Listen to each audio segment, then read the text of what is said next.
당에서 의원들이 국감할 때는 국감에 전념하고 집중하라고 배려를 좀 해주는 게 상식적인데 우리 당에서는 이렇게 또 일요일날 이런 자리에 불러주시네요. 고맙습니다.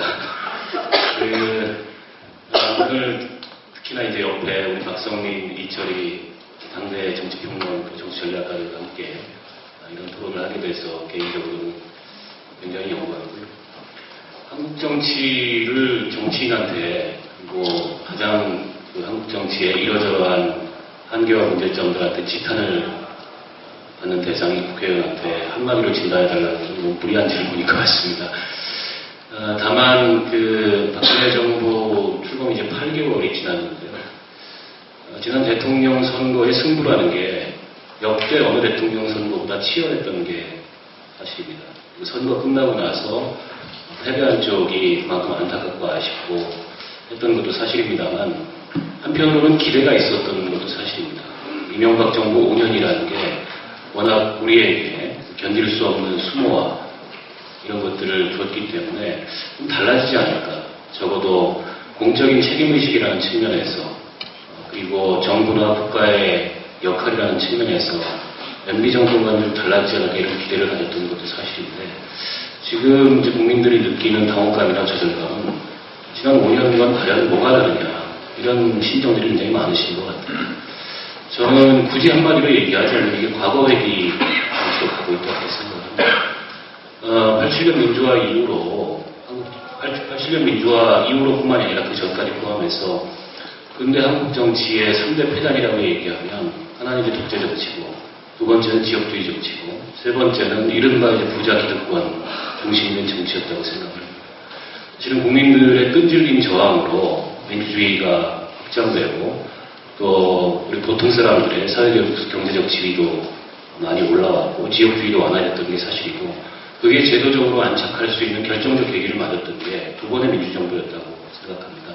물론 민주정부의 공과는 별도로 평가할 필요가 있다는 생각이 듭니다만 그런데 그 민주정부가 끝나고 나서 지난 5년간의 이명박 정부 그리고 8개월간의 박근혜 정부는 민주정부 이전의 시대로 어쩌면 87년 민주화 이전의 시대로 곧바로 회귀한 그런 모습들을 보여주고 있다고 생각합니다. 물론 그런 이른바 이제 정권의 혹은 지배 세력의 그런 과거 회귀 지향성을 야당이 효과적으로 차단하지 못하고 헤매고 있는 책임도 분명히 있을 수 있다고 생각합니다만 어쨌든 역사라는 건 정치라는 건 이 답보를 하면서도 조금씩 진전하기 마련인데 최근의 한국 정치 상황을 보면 그런 진전의 기미를 전혀 느끼지 못하고 오히려 퇴보하고 후퇴하고 있는 모습을 볼 수 있고 그게 가장 안타까운 상황이 아닌가 싶습니다. 네. 박근혜 정부가 실패하기를 전혀 바라지 않습니다. 박근혜 정부가 실패한다는 것은 새누리당이나 정권의 실패를 넘어서 국민 전체의 실패이고 지난 이명박 정부 시절의 경험만 미루어 보더라도 한 정권의 실패가 우리 사회에 얼마나 큰 데미지를 주는지 우리가 충분히 경험했기 때문에 성공하기를 바랍니다. 그런 면에서 야당이 사실은 반대만 하는 존재인 것처럼 여당에서는 얘기를 하시는데 전혀 그렇지 않고 박근혜 정부가 오히려 올곧게 성공한 정부가 되기 위해서 비판하고 견제하고 조언하는 그런 역할을 하는 것이라고 저는 보고요. 동시에 제가 문제의식을 느끼는 것은 대통령만 보이고 여당이 보이지 않는다. 이 문제의식이 있습니다. 국정감사를 하다 보니까 아주 사소한 문제로도 파행들이 막 일어나 있어요. 그 파행에 있어서 여당의 태도를 보면 이 대통령과 관련된 사안, 청와대와 관련된 사안, 지난 대선과 관련된 사안이면 무조건 맡고 보자. 증인 채택이고 토론이고 의제상정이고 이런 태도로 일관하고 있습니다. 사실은 여당이 무슨 대통령의 방패막이 청와대의 하수인이 아니지 않습니까? 여당도 국정을 책임있게 운영하는 집권당으로서 때로는 정치를 향해서 쓴소리도 하고 정부의 책임이나 실정을 책임있게 문제를 지적하고 해결하는 태도를 보여야 하는데 현재 새누리당의 모습은 마치 이건 무슨 군주를 모시는 그런 어떤 신하의 모습처럼 대통령이나 이 정부의 책임을 가리기에만 급급해 있고 책임 있는 여당다운 역할을 못하고 있어서 그 점은 좀 대단히 유감이고 안타깝습니다. 네, 감사합니다. 지방선거는 전체 당선자 수에서는 이긴 건 아니죠. 광역단 수장에서 이겼기 때문에 이긴 걸로 칩니다. 그만큼 대한민국이 사실은 야당하기 어려운 사회에 아까 박성민 대표님이 말씀하셨는데 맞습니다. 그런 것 같고요. 그 이유가 뭔지를 보면 이 대한민국의 이른바 진보개혁 진영이라고 하는 이 세력에게는 진지가 없습니다. 그러니까 저쪽 보수, 새누리당, 여기는 생활세계 곳곳에 아주 그 모세혈관처럼 진지들을 갖고 있는 데 반해서 이쪽의 진지라고 하면 굉장히 벙벙해요. 친노, 호남, 진보 이런 거 아닙니까? 그 차이가 사실은 이 권력 자원의 결정적 차이를 만들어내고 그러다 보니까는 이 야당이 반짝하는 때는 이게 뭐 선거라는 그런 집중된 이벤트를 통해서 또 저쪽의 실정과 또 이쪽의 기획 능력 이런 게 결합돼서 반짝함으로써 딱 네 번의 선거를 이기고 그 나머지 일상적 정치 과정에서는 늘 지는 게임을 하고 있는 거죠. 그만큼 이 대한민국의 정치경이 기울어진 이 운동장이라는 물론 뭐 그걸 탓해서는 안 되고 핑계대서는 안 되고 숙명처럼 안고 그걸 극복할 그런 비전과 전략을 짜야 되는 건 맞습니다만 그런 한계를 굉장히 많이 느끼고요. 뿐만 아니라 특히 그 중에서도 진보 정치 세력은 아주 소수 정치 세력으로서 더 큰 핸디캡을 갖고 있습니다. 특히 올해 이 박근혜 정부 집권 초반기처럼 여야의 두 거대 정당이 NLL 같은 이슈로 혹은 국정원 대선 개입 같은 이슈로 전면전을 하는 이런 상황에서는 아무리 사회경제적 이슈를 가지고서 국민의 먹고 사는 문제를 가지고서 우리가 샤우팅을 해도 그게 국민들한테 잘 들리지 않는 이런 한계들이 굉장히 커서 답답할 때가 많이 있습니다. 그럼에도 불구하고 이거는 기본적으로 주어진 조건이고 여기서 어떻게 할 거냐 이게 이제 중요할 텐데요. 그런 면에서 저는 이제 의제 관리가 중요하다는 두 분의 말씀에 동의합니다. 특히 NLL 문제로 지금 거의 1년 동안 정쟁을 하고 있는데 아까 박성민 대표께서도 별 국민이 관심이 없는 사안이다. 제가 보기에도 그런 것 같습니다. 초기에는 반짝 관심이 있었겠지만 그 뒤로는 이제 굉장히 지겨워졌거든요. 근데 이 의제를 대하는 그 야당의 태도, 특히 민주당의 태도라는 게 좀 이해할 수 없는 측면들이 굉장히 많이 있었어요. 어떻게 보면 이게 대선 때 나타났다가 잠깐 수면 밑으로 들어갔는데 이걸 또 끄집어 올렸습니다. 진실공방, 또 사투실종 이런 논란을 가지고서 과연 그랬어야 될까? 그게 과연 유리했을까? 그게 과연 박근혜 정부의 집권 과정의 정당성이나 혹은 정권의 정통성 문제에 치명적인 타격을 가할 수 있는 그런 이슈였을까? 어쩌면 지난 정부 시절에 그 노무현 대통령의 그 남북관계 개선에 대한 업적에 이러저러한 그 말하자면 후정물을 끼얹는 그런 새누리당이나 보수의 태도에 분노한 그런 감정적인 직접적인 그런 감정이 더 컸던 거 아닐까. 별로 현명하지 못했던 태도라는 생각이 들고요. 그리고 지금 수습이 잘 안 되고 있습니다. 뒷수습이. 결과적으로 보면 이게 뭐 어디선가는 나타났고 그리고 중간에 어쨌든 삭제가 이루어졌고 그 책임을 가지고서 뭐 검찰 조사까지 이루어지고 공방이 부분적으로 진행이 되고 있습니다만 저는 이걸 더 이상 이렇게 정치 의제로 가져가서는 안 된다라는 생각이 들고요. 국정원 문제도 마찬가지입니다. 국정원 문제도 이제는 국정원 개혁을 어떻게 할 거냐 그리고 국정원 개혁의 핵심이 뭐냐를 가지고 그 대안을 제시하고 그 논쟁으로 가져가야지 이걸 자꾸 대선의 정당성 여부하고 연결시키는 물론 광장에서 촛불을 들고 그 자리에 앉아있으면 저도 그런 감정이 듭니다. 하지만 이건 정치 세력이고 그리고 정치 세력으로서 이 전략적인 의제 관리를 해야 된다는 입장에서 보면 계속 이 문제를 가지고서 이 정쟁의 연장과 같은 그런 이 상황을 빚어내는 것은 별로 현명치 못하고 야당에게 들이댈 것이 없다 이런 생각이 듭니다. 지금 공약 파기 논란이 나왔는데 왜 이걸 가지고 복지 논쟁을 전면화를 시키느냐 제가 보기에는 본질적인 차이가 없어서 그렇다고 생각합니다. 제가 새누리당이라면 간단히 쳐버릴 수 있을 것 같아요. 지난 대통령 선거 때 기초연금에 관해서 그 약속했던 걸 보면 오히려 새누리당이 세게 했죠. 민주당은 그거보다 약하게 했습니다. 여기는 지금 약속을 지키느냐 안 지키느냐의 논의인데 그건 박근혜 대통령이 사과했고 그러면 당신들이 약속했던 건 뭐냐 우리가 지금 내놓은 것과 뭐가 다르냐 본질적으로 저는 이미 그렇게 새누리당에서 얘기를 하고 있고요.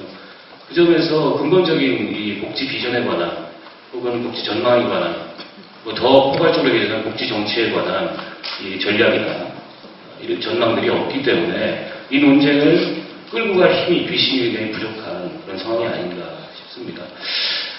저희 정의당 같은 경우에는 뭐 창당 1년밖에 안 됐습니다만 민주노동당 시절부터 거슬러 오자면 10년이 넘은 정치 세력인데요.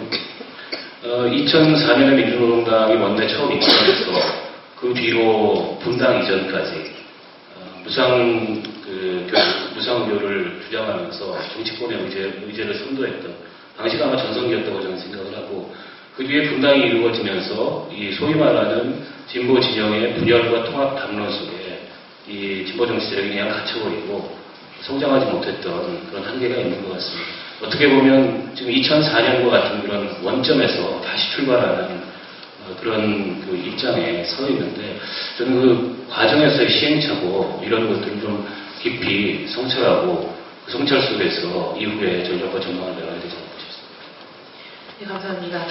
하지만 민주노동당이 처음 2004년에 원내에 열석을 가지고 등장을 했을 때 굉장히 신선한 충격으로 한국 정치 전체가, 한국 사회 전체가 받아들였고 또 그로 인해서 제도권 내에 많은 변화들이 있었습니다. 국회이란 문화도 많이 개혁이 됐고 뿐만이 아니라 정치 부패도 과거에 비해서는 많이 달라진 것이 사실이고 무엇보다 정치 의제의 성격 자체가 달라졌습니다. 예전에 누가 노동을 얘기했습니까? 그전만 하나. 근데 지금은 누구나 다 노동을 얘기하고 있습니다. 이게 진보정당의 선거에 분명한데 문제는 자기 성장의 엄수가 멈춰버렸다는 것이죠. 내부의 그 이른바 이제 권력을 놓고 굉장히 소모적이고 비생산적이고 퇴행적인 그런 갈등이 오히려 더 중심이 되면서 그게 저는 분당과 그 이후의 통합과 또 다른 분당과 이어진 일련의 과정이었다고 생각합니다. 그 사이에 진보정치 세력으로서 가장 중요한 생명과도 같은 이 비전, 의제, 가치의 주도성은 상실해버렸습니다. 이제는 다른 정치 세력이 얘기하는 것과 우리가 얘기하는 게 적어도 누가 더 진정성이 있느냐 이런 주관적인 문제를 제외한다면 별 차이가 없는 것이 사실입니다. 이 점이 저는 이게 본질이다 이렇게 생각을 하고요.